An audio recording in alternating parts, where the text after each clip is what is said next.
Naisip ko lang, anak. Maliban dyan sa pag-focus mo sa trabaho, total, moving on ka na dyan kay Gabriel.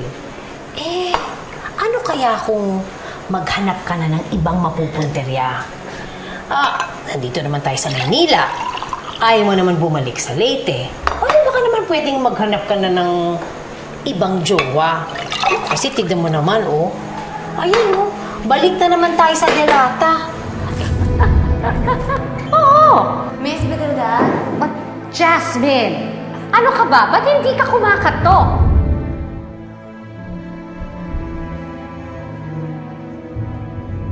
Mukhang yung trabaho mo naman kay Betilda, hindi ka naman yayaman dyan. Ang dapat mong asikasuhin. Hoy, babae! Nakikinig ka ba? Ay naman. Ano ba? Diyos ko naman, kanina ba akong dakdak ng dakdak dito? Hindi ka naman nakikinig. Ano ba nangyayari sa'yo? Parang nasa ilalim ng balon yung utak mo. Nay, hindi si Gabriel. Hindi siya. Hindi. Oh, ano? Hindi kasi si Miss Betilde. Alam mo yun, parang may ibang kinikilo siya. Nay, parang basta ganun eh. Kakaiba talaga. Ramdam ko yun eh. Ano naman ang pakialam ko dyan sa Betildang yan? Makakatulong ba siya sa sitwasyon natin? Mabibigyan ba niya tayo ng salapi?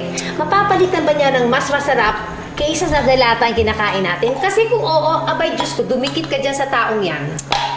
Nay naman, hindi nyo naman ako naiintindihan eh. Di ba nagtatrabaho ako sa publishing? Oo. Basta napapansin ko kasi si Miss Betilda, parang kakaiba yung mga kinikilos niya ng mga nakaraang araw eh. Kailangan malaman ko yun. Kailangan malaman ko yun, Nay eh. Siya.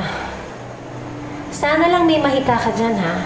Kasi mas inuuna mo pa yan kaysa sa maghanap ka ng makakaahon sa pinaglagyan sa atin ni Gabriel.